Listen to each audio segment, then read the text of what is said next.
Chapter 1.43, Trio of Anomalies. Awareness brought no peace to Kaito, it brought focus. His entire life, every instinct honed for tracking clues and hunting criminals, was now aimed at a new, colossal enemy. He looked at John and Lilith, soaked and exhausted, and for the first time saw not suspects in them but colleagues, the only ones who saw the world as it truly was. Enough of this soaking. His voice turned sharp and businesslike again. I know a place. He led them along paths that didn't appear on any map, through service tunnels hidden behind walls, across the rooftops of abandoned factories, where the only residents were swarms of cleaning drones. Finally, they arrived at his lair.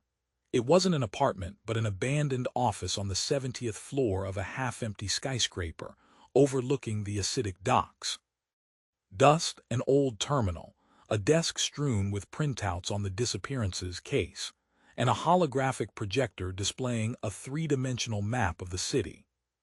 While Lilith tried to wring out her clothes and John studied the map with interest, Kaito poured cheap synthetic coffee, just there, in the floor vending machine, into 3 chipped mugs.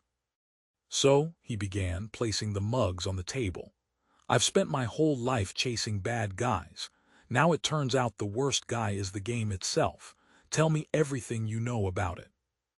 This was their first strategy meeting, and roles naturally fell into place. Kaito, the detective, thought in terms of the physical world. He spread his notes across the table. All the erasures happened within 100 meters of major data hubs, not residential areas, not crime districts. Hubs. I thought it was a coincidence. Now I understand. The killer wasn't after the person. He was after the information they carried. Lilith, the survivor, added the cruel truth of this world. It's not just information, it's wrong information, a paradox, an error in someone else's dream. I am that error. My narrative debt is knowledge that shouldn't exist. That's why the system wanted to correct me. John, the scientist and hacker, listened and synthesized it all. He saw what they didn't, the bigger picture.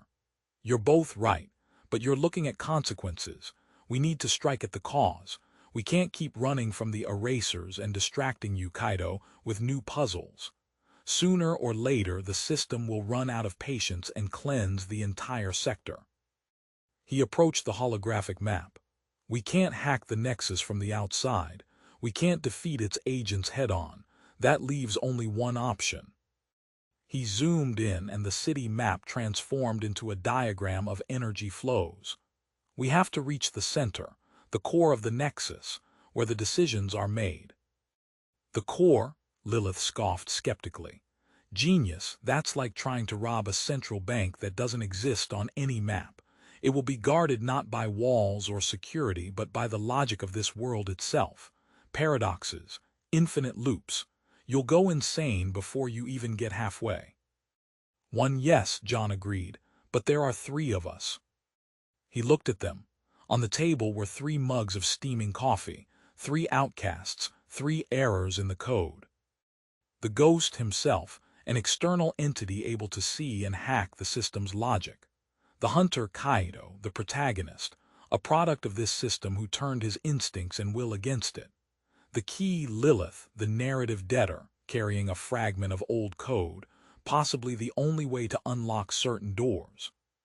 Trio of Anomalies, Lilith said with a crooked smile, tasting the name aloud. I like it, Kaito nodded. For the first time, he didn't look tired.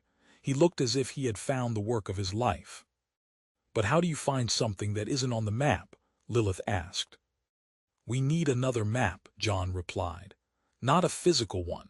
We need a map of data flows, the architecture of narratives, and I know who might have it. He looked out the window, at the lights of the lower levels where the harbor of lost data lurked in the darkness.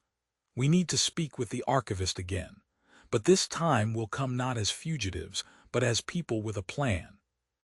On the hologram before them, Neo-Shanghai still glowed, but now it wasn't a map of a prison. It was a map of a battlefield, and the hunt for the core of the Nexus had begun.